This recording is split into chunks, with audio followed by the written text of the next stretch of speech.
morning to all my dear students. In the last lecture, we have studied the basic concepts in geometry. In that, coordinates of a point, distance and betweenness, and then we have studied the practice set 1.1. Now, in this lecture, we are going to study practice set 1.2. So look at the first example from the practice set 1.2. The following table shows points on a number line and their coordinates. Decide whether the pairs of point segments given below the table are congruent or not. So here is the table is given. A, B, C, D are the points on the number line, and minus 3, 5, 2, minus 7 and 9 are their coordinates. Here we have to decide whether these two segments, segment ADE and segment AB, these two segments are congruent or not. Congruent दोन segment congruent आहेत असं आपण कधी म्हणतोय, जेव्हा त्या दोन्ही सेगमेंटचे length equal असते किंवा त्यांचं डिस्टन्स, त्या दोन पॉइंट मधला डिस्टन्स इक्वल असतो, तेव्हा ते कॉन्ग्रुएंट असतात. मग आता इक्वल आहेत की नाही आपल्याला ते काढायचं आहे. मग then we have to find the distance between these two points. So first solution, first one is the first pair or first segments are there D and AB. So first of all find distance DE and distance AB is equal to. Now in the last lecture we have studied how to find the distance between the 2 points if their coordinates are given. So here coordinates of D and E are given here. D is a minus 7 and the E is the 9. Now in these two coordinates 9 is a greater one, so subtract minus 7 from 9, that is the distance between these two points. So 9 minus into bracket minus 7, that is equal to 9 minus into minus plus 7, that is equal to 16. 16 is the distance between the points D and E. So distance DE is equal to 16. Again find distance between the points A and B. So distance AB is equal to, now look at the coordinates of the points A and B. Coordinate of point A is minus 3 and B is 5. A is minus 3 and B is 5. So here 5 is greater, so 5 minus into bracket minus 3, that is equal to 5 minus into minus plus 3, that's equal to 8. So here 8 is the distance between the points AB. So here distance AB is equal to 8. Then now look at these two distances. Are these two distances are equal? No, there is not. They are not equal. Therefore here write here, since distance D is not equal to distance AB, therefore segment DE and segment AB are not congruent. Okay, ते दोन्ही equal नाही आहेत. Equal असतील तर congruent राहिले असते. हे दोन्ही इक्वल नाही आहेत. Therefore segment D and segment AB are not congruent. So in this way. Okay. Again, second one is there.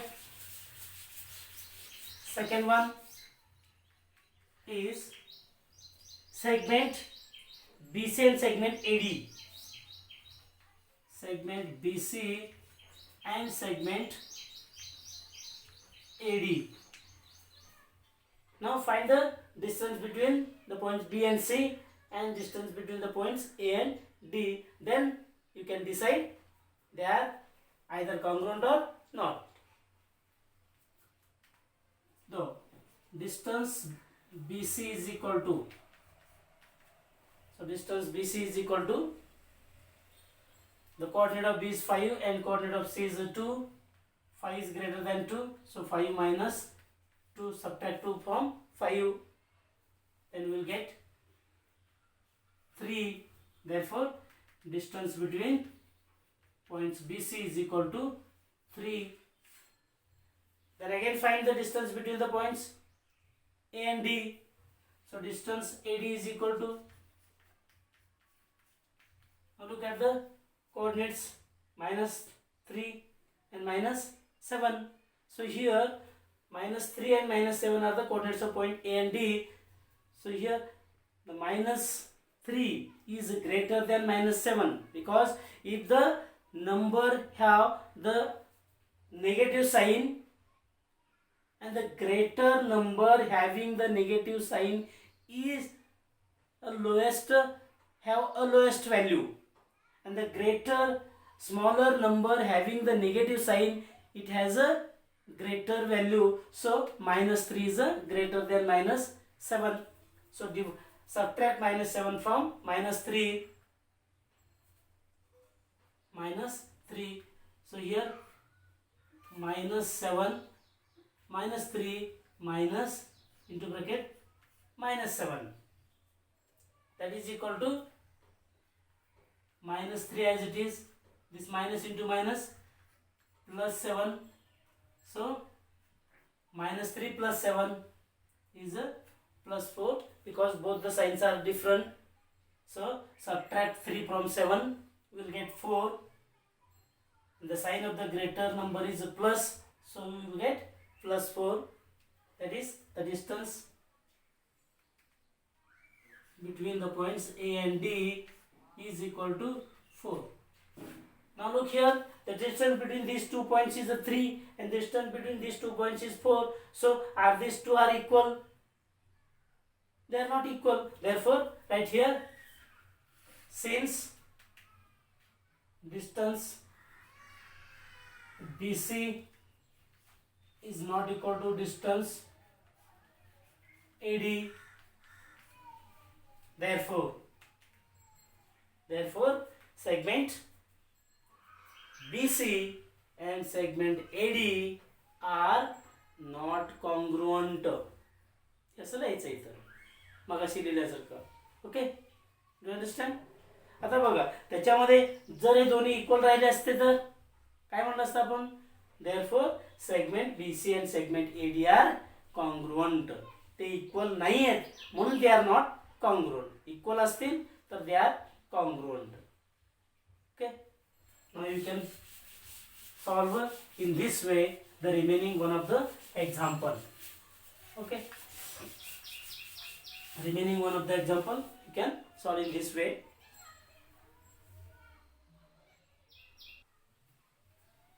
Now to study the second example. See the second example. M is the midpoint of segment AB. If AB is equal to 8, then find the length of AM. Now look here, the segment AB is there. Solution.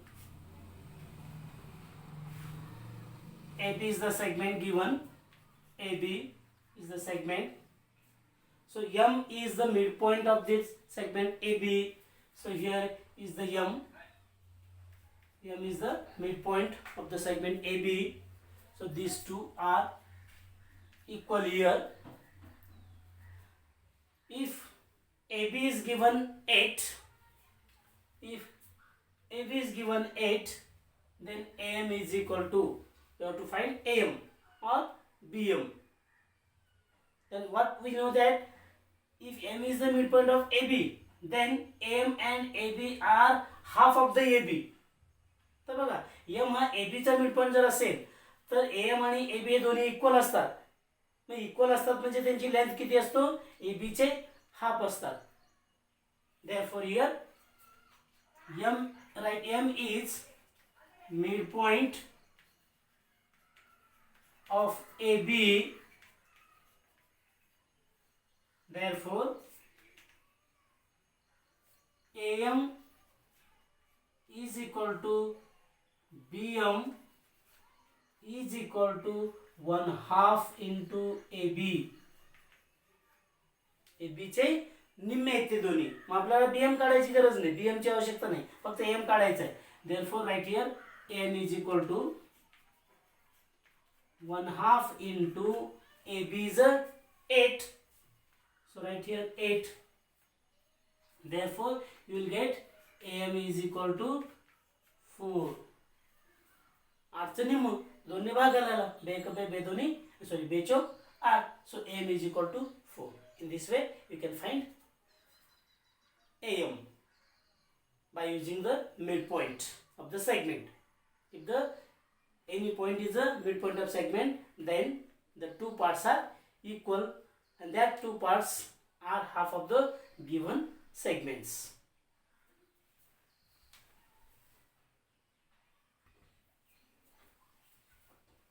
Look at the third example here.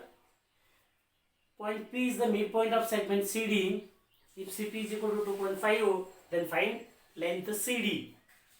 आता CP ची किंमत दिली, मग त्याच्यासाठी मागासारखं काय करा, segment CD काढा, मग त्याचं मिडपॉइंट P दाखवा. So write the solution here. Draw the segment CD. Okay. Approximately काढायचं हे काय लेंथ मोजून काढायची नाही. CD P is the midpoint, so here P is the midpoint, so these two are congruent. CP and PD. CP is given 2.5, so PD is also 2.5. Therefore here write P is midpoint of CD. Therefore here CP is equal to PD. CP आणि PD दोन्ही equal आहेत. Okay, मग CP आणि PD दोन्ही equal असून ते कसे आहेत, 1/2 into CD आहेत. आता 1/2 into CD, आता दोन्ही पैकी एक घ्या. CP दिलेत आपल्याला, मग CP ची किंमत ठेवा इथं. काय ठेवतो, CP ची किंमत 2.5 आहे.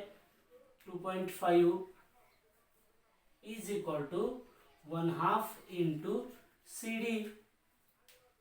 मग क्रॉस मल्टिप्लिकेशन करा इकडं, एक 2 ने इकडं आणून ह्याला गुणा 2.5 ला. मग 2.5 into 2 means 5 is equal to CD. म्हणजे CD ची किंमत किती मिळाली आपल्याला, 5 मिळाली. अथवा इथंच असं केलं तरी चालतो, CP is equal to PD. मग इथे लिहायचं, but CP is equal to 2.5, so PD is equal to also 2.5. मग then CD is equal to CP plus PD, that is equal to 2.5 plus 2.5 5 येईल. तसं केलं तरी चालतंय, असं केलं तरी चालतंय. मग असं लिहिलं आपण समजा. मग 5 is equal to CD means CD is equal to 5. So length CD is equal to 5. अशा पद्धतीनं आपल्याला लेंथ CD ची व्हॅल्यू काढता येईल. Okay,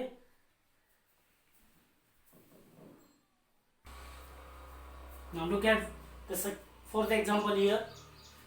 AB is 5 cm. If AB is 5 cm, BP is 2 cm and AP is 3.4 cm, then compare the segments. Compare म्हणजे लहान मोठे फरक ठरवायचं आपल्याला, याच्यामध्ये कुठला लहान आहे कुठली मोठी आहे त्याप्रमाणे लिहायचं आहे. एक तर डिसेंडिंग ऑर्डर मध्ये लिहा अथवा असेंडिंग ऑर्डर मध्ये लिहा. कंपॅरिझन करायचं आहे. So right here solution. Now here AB is greater than BP. Again AB is greater than AP. AB. So here समजा आपण डिसेंडिंग असेंडिंग ऑर्डर मध्ये लिहूया. म्हणजे सर्वात लहान कोण आहे? AP आहे, सॉरी BP आहे. BP is less than AP. Say this as 1. Again AP is less than AB. Say this as 2. बरोबर. BP हा AP पेक्षा लहान आहे, पुन्हा AP हा AB पेक्षा लहान आहे. मग या दोन्ही स्टेटमेंट वरून काय लिहिता येईल आपल्याला बघा. Therefore you have to write here BP is greater than AP. दोन्ही मध्ये बघा AP is greater than AB. So this is the comparison of these three segments. अशा पद्धतीने कंपॅरिझन द्या. सर्वात लहान अगोदर लिहिलं, त्याच्यापेक्षा मोठी मध्ये आणि त्याच्यापेक्षा मोठी सर्वात लहान शेवटी, सर्वात मोठी शेवटी, हे असंही लिहू शकता. किंवा उलट असं पण लिहिता येईल तुम्हाला. AB is greater than AP is greater than BP. और असं पण लिहिता येईल. हे असेंडिंग ऑर्डर, लहानाकडून मोठ्याकडं. हे डिसेंडिंग ऑर्डर, मोठ्याकडून लहानाकडं. ओके, त्याचा आन्सर याप्रमाणे येईल.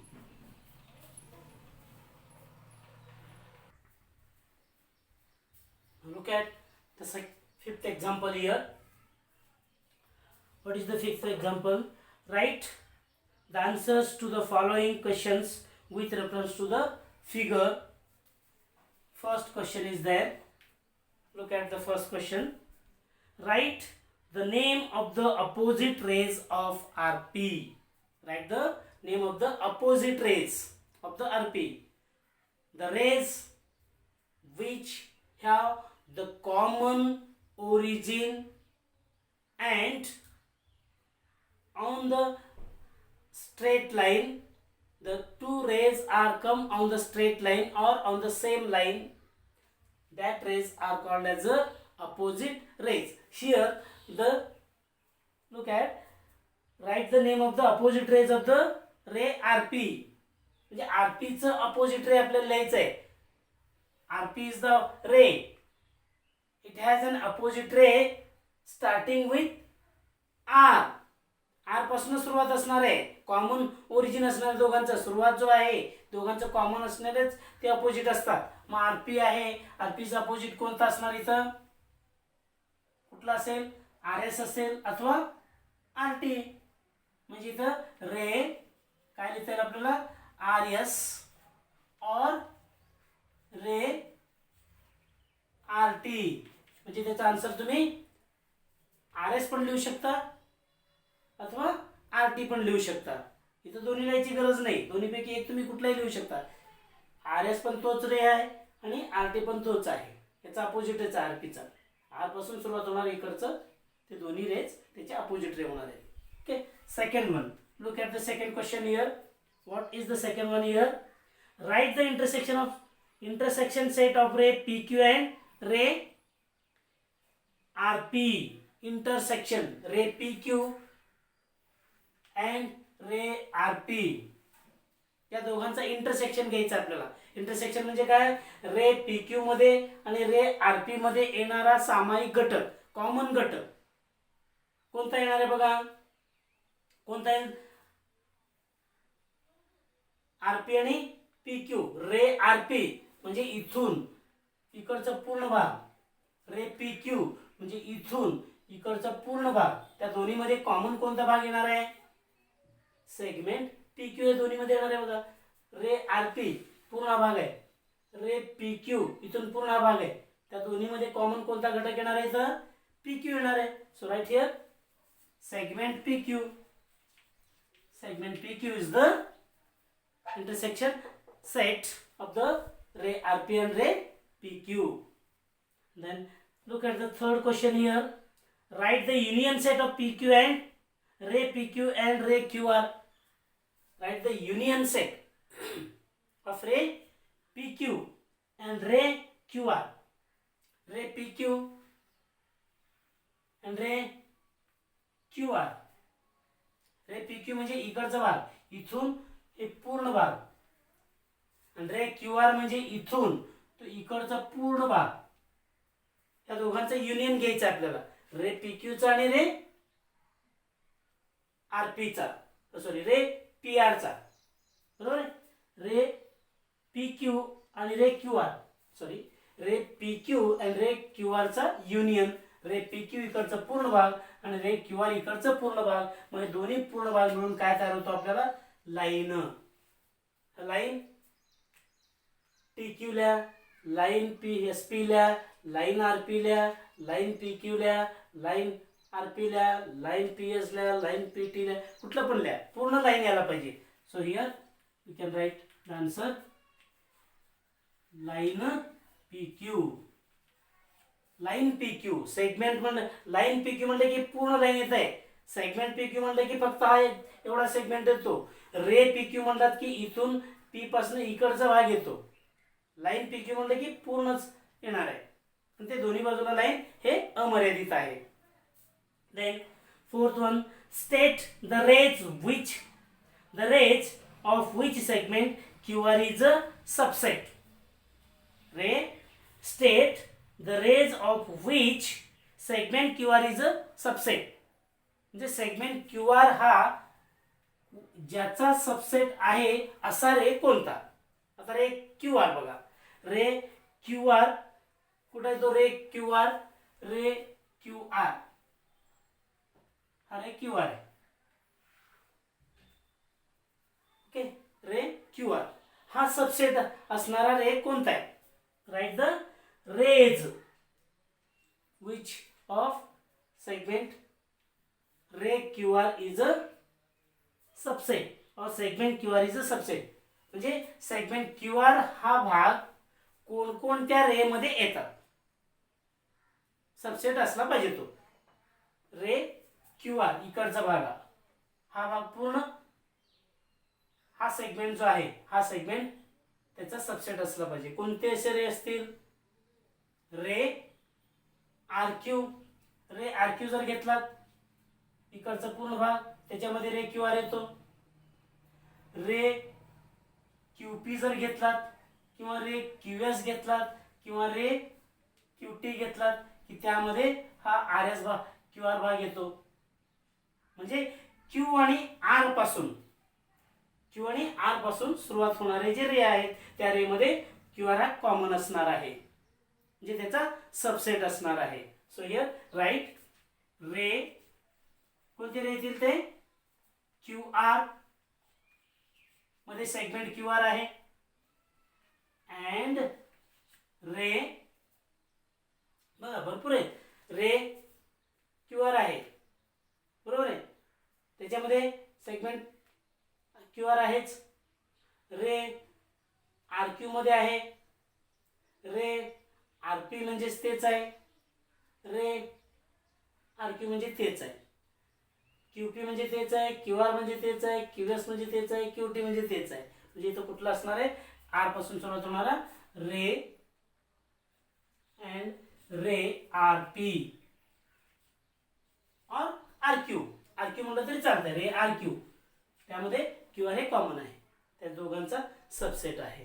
Okay, then fifth one, look at the fifth question here. Write the pair of opposite rays with common end point R. Common end point R असणारे opposite rays आपल्याला लिहायचे आहे. मग R end point असणारा opposite ray RP आणि इकडं RS और RQ इकडं RT, कुठलं पण लिहा. म्हणजे रे RQ and ray RT. RQ च्या ठिकाणी तुम्ही RP पण लिहू शकता आणि RT च्या ठिकाणी तुम्ही RS पण लिहू शकता. हे दोन्ही अपोजिट रेज आहेत, R पासून सुरुवात होणार आहे. And then last one, the sixth one, write any two rays with common end point S. Common end point S असणारे कोणतेही दोन रे आपल्याला लिहायचं आहे. अपोजिट रे लिहायची गरज नाही, तुम्ही कुठलेही पण लिहू शकता. ते अपोजिट पण असू शकतील किंवा अपोजिट नसतील पण. कुठले दोन रे लिहू शकता तुम्ही. रे बघा कोणते लिहितात. रे एस पासून सुरुवात होणार आहे, कॉमन एंड पॉइंट एस असणार आहे. रे एस आर लिहू शकता. रे एस टी लिहू शकता. रे एस टी असे.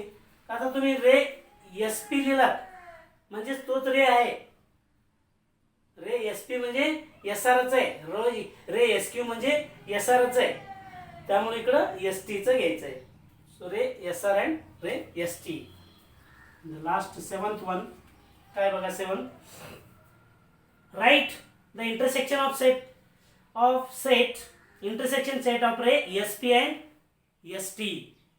रे एस पी आणि रे एस टी यांचा इंटरसेक्शन सेट लिहायचा आहे. रे एस टी हा इकडचा भाग, पूर्ण हा भाग इकडचा. रे एस पी हा इकडचा भाग, हे पूर्ण भाग इकडचा. इकडचा हा पूर्ण भाग, इकडचा हा पूर्ण भाग. या दोन्ही मध्ये कॉमन काय आहे बघा. रे एस टी आणि रे एस पी. इकडचा भाग पूर्ण आणि इकडचा भाग पूर्ण. इकडच्या भागामध्ये आणि इकडच्या भागामध्ये काय कॉमन येईल का. काहीच येणार नाही. परंतु दोघांमध्ये हा पॉइंट कॉमन आहे पहा. एस पॉइंट कॉमन आहे. एस पॉइंट हा टी एस मध्ये, एस टी मध्ये पण आहे आणि एस पी मध्ये पण आहे.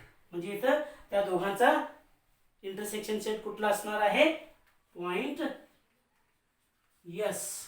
Point S is the intersection set of the ray S T and ray S P. Okay.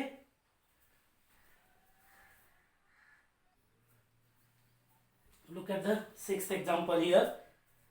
Answer the questions with the help of the figure. Figure is given, the number line is given. On this number line some points are denoted by A, B, C, D, P, Q, R, U, L, Phi, U. Then first question is there. Look, state the points which are equidistant from the point B. बी पासून समान अंतरावर असणारे points आपल्याला लिहायचे. बी पासून समान अंतरावर असणारे जे बीच्या अपोजिट साईडला असणारे ते पॉइंट्स. बीच्या या साईडला काही पॉइंट्स असणार आहेत आणि या साईडला काही पॉइंट असणार आहेत. आता बघा बी पासून इक्विडिस्टन्स असणार आहे. आता इथं 1 युनिट वरती असणारा पॉइंट आहे इकडचा. हा इथं नाही डिनोट केलेला. मग इकडचा पॉइंट कुठला बघा.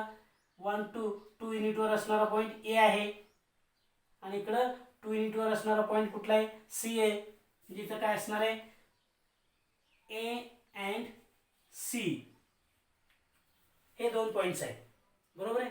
तसेच इकडे बघा फी किती डिस्टन्सवर आहे. 1 2 3. मग तसं 1 2 3 वरती आहे म्हणजे इथं पॉइंट नाही आहे, त्यामुळे तो फी दाखवता येणार आपल्याला. मग हे किती बघा. डी कितीवर आहे. 1 2 3 4 डिस्टन्सवर आहे. मग इकडे बी पासून 1 2 3 4 डिस्टन्सवर असणारा पॉइंट आहे पी. म्हणजे कुठले पॉइंट्स येतील. P and D. P and D. These are the points at equidistance from B. Okay. Second one. मग अशाच पद्धतीने सेकंड सुद्धा आहे बघा. Which write a pair of points equidistance from Q. Q पासून इक्विडिस्टन्स असणारे पॉइंट्स लिहायचे आहे. मग क्यू पासून इक्विडिस्टन्स असणारे पेअर. क्यू पासून इकडे आहे बघा 1 डिस्टन्स वरती कोणता आहे. यू आहे. यू लिहिता येईल आपल्याला.